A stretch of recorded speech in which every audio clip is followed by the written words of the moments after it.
Улсын хурлаас хүний эрхийг хамгаалагчдын эрх зүйн байдлын тухай хуулийг баталснаар Монгол улсад хүний эрх хамгаалагчийг хамгаалах эрх зүйн тогтолцоо бий болсон.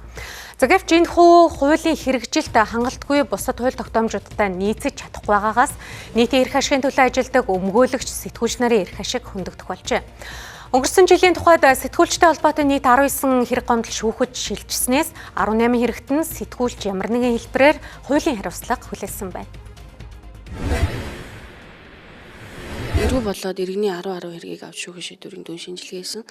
За ихэнх нь бол буюу 19 хэрэгт нь яг сэтгүүлч холбогдсон. Сэтгүүлч эрүүгийн 10 хэрэг, иргэний 9 хэрэгт нь сэтгүүлч зөвхөн нэг хэрэгт өмгөөлөгч холбогдсон юм тохиолдол байгаа. Нийтлэгээр эрүүгийн 10 хэрэгийн зөвхөн нэг хэрэгт сэтгүүлчийг цаагаатгсан. Бусад 9 хэрэгт бол яшигтгсэн ийм кейсүүд байна.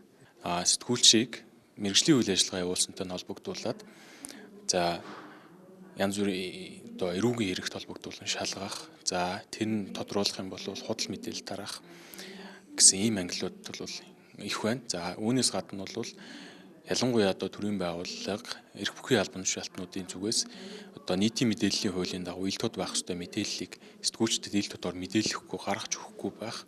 За үүнийг бол байгууллагынхаа дотоод журмаар зохицуулах. Мөн дээрээс нь эрх бүхий албан тушаалтны зүгээс сэтгүүлчдийн асуултад цензур тогтоох, ямар асуултанд хариулах, ямар мэдээлэл өгөхгүйгээ өөрөө шийдэх ийм асуудлуудад бол бэрхшээлүүд бол сэтгүүлчдийн үйл ажиллагаанд их гарч байгаа нь судалгааны үр дүнгээс ажиглагдлаа. Жишээлбэл өмгөөлийн үйл ажиллагаа авахгүй байгаа орчин нь шүү дээ. Шүүхийн шийдвэр гүйцэтгэх ажиллагааны явц.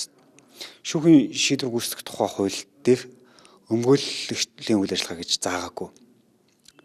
Учираас манай дээр орохгүй гэж байгаа. Тэгтэл өмгөөлийн тухай хууль дээр өмгөөлийн үйл ажиллагаа гэдэг дотор чинь эрүү иргэн болон захиргаа онцгой мөн шүүхийн шийдвэр гүйцэтгэх ажиллагаанд гэдэг өмгөөлийн мэргэжлийн үйл ажиллагаа байж байгаа байхгүй.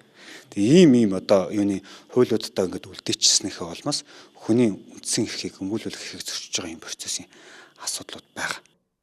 Тэр тусмаа олон нийтийн эрх ашигын төлөө ажилладаг сэтгүүлч нарын хувьд хэвлэл нийтлэх эрхчлөөгөө эзлснийхаа үр дүнд одоогийн байдлаар давхардсан 14 хуулиар хуулийн хариуцлага хүлээх болсон байна.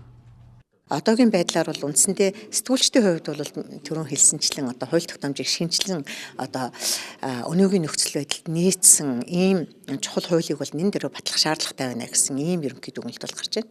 За өмгөөлөгчдийн хувьд бол мэдээж хүний эрх хамгаалагчийн хувьд сэтгүүлч өмгөөлөгчдийн хувьд бол өнөөдөр үйлчилж байгаа хууль тогтоомжийг бодиттой амьдралд хэрэгжүүлэх үйл ажиллагаагаа хэвээ явуулах баталгааг нь хангах тэдний аюулгүй байдлаа хангах бие даасан хараад бус үйл ажиллагаа явуулдаг ийм механизм бол зайлшгүй шаардлагатай байна гэсэн ийм дүгнэлт бол ерөнхий байдлаар гарч байна. Ялангуяа жил бүр хэвлэлийн эрх чөлөөний индексээр ухарсан үзүүлэлттэй хэвлэл мэдээллийн байгууллагын тоо жил бүр буурч байгаа нь хууль эрх зүйн орчинтой холбоотой гэдгийг тайлбарлаж байна. Тиймээс хуулийн давхардлыг арилгаж, хууль хоорондын уялдаа холбоог сайжруулах шаардлагатай.